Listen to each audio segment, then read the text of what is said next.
Bet. Let's talk about this. Like, let's actually have the conversation about bodies and the body image that we have for ourselves, and the body image that other people have, and the body critiquing. And there is no perfect person to have this conversation with but Mimi. Like, literally, Mimi is the body. Like, you know what I'm saying? Like, she's the body, she's the person, she's the one. So I'm so happy to have you here today, sis. I'm happy to be here. Yes. All right, so let's get into it. All right, this is my first question, because I feel like we got to start from the beginning. Okay. All right. How early did pressures about your body come about in your life?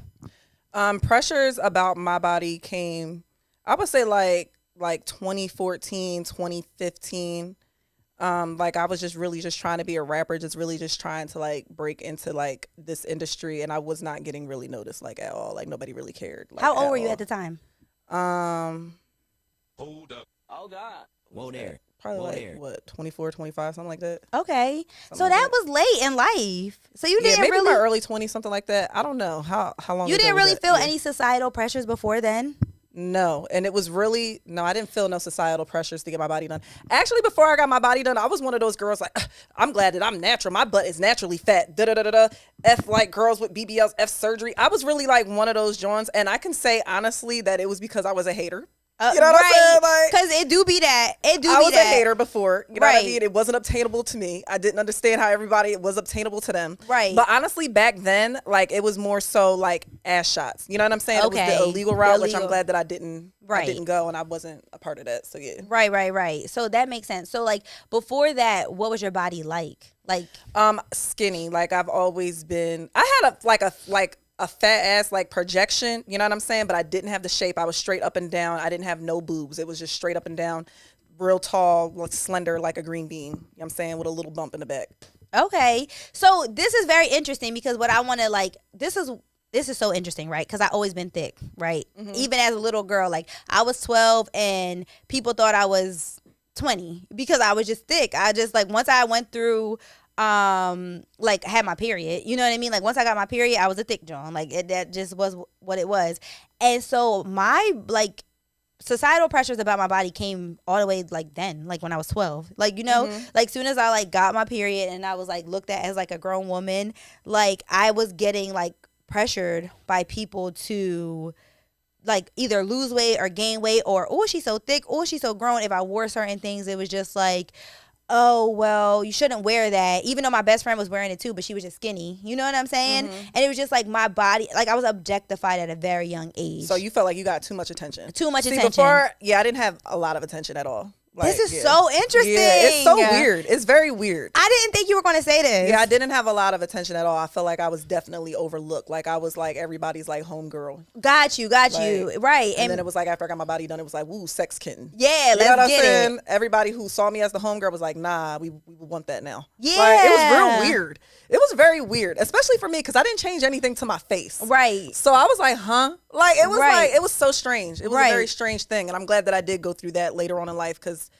if it would have happened to me at like 18, I probably would have lost my mind. Yeah. No, because I'm telling you, like, I really feel like all of the critique that I've gotten about my body at such a young age, like I'm telling you, like I remember being a very little girl and like people, like grown men trying to talk to me, and like my dad being like hyper focused on like keeping me in the house, and like it just being a weird thing. Even like my siblings being like, yo, don't talk to my little sister, like it being like a real like thing where it was like people were like, I was just objectified. Like they were aware of your beauty. They were aware of, and yes, my beauty and my body. Yeah. Like, you know what I mean? Like specifically my body. Like maybe my beauty too. I don't know. Like I have dysmorphia is what we're talking about on this podcast, because like I really like wasn't looking at myself as either beautiful or thick, but everyone else was. And so it was fucking with my head or messing with my head, because we're probably in the first 5 minutes. I'm so sorry.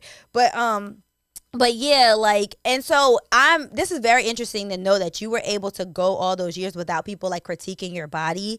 And then really what made you change your body or want to change your body? Well, I definitely was critiqued. So for me, like my critiques was like, I'm too tall, I'm too dark, I'm too skinny. Oh, no. You know what I'm saying? Okay. Like it was like that. So I definitely had a lot of insecurities, because it was like, damn. You know what I'm saying?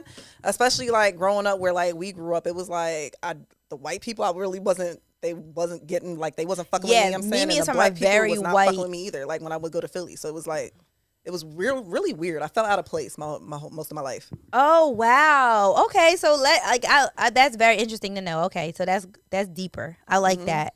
I like that a lot because it's just like I feel like me now trying to figure out how to love my body and still make the changes to my body that I want to make. It's like it's starting from the very beginning. You know what I mean? It's just like, okay, so what even shaped my opinion on my body? You know, like where did that come from? Like, It was all the outside opinions. it was all the outside outsiders. opinions. Exactly. You know what's crazy? Because I feel like now, like all of the stuff that I thought were like my weaknesses or my strengths, that's what everybody loves about me today. Like my height, my complexion, the way that I speak. I'm told that I speak very proper and educated. It's just like, huh? Yeah. Like I literally got picked on for all of these things my whole life. So Right. it's like, it's very weird. It's I so love weird. that. Yeah. I really love that. And like, you know why I love that? Because like you saying that, it's like just like me, like I learned to love the things that people like would critique about me, right? Like I learned to love myself like for what other people thought were flaws and all, you know? And like with you, like a lot of people have the misconception that if a woman has a fake body or a BBL or has gotten surgery or whatever they call it, right? That she's insecure. And like I know like you are one of the women who I know who are like, I'm not insecure. Like, Well, I'm not No, insecure I love at all. myself. I feel like me getting my body done shows how much I do love myself because I changed the things that I did not like about myself. And I love Yeah. myself even more. I've never felt more sexy. I feel very confident.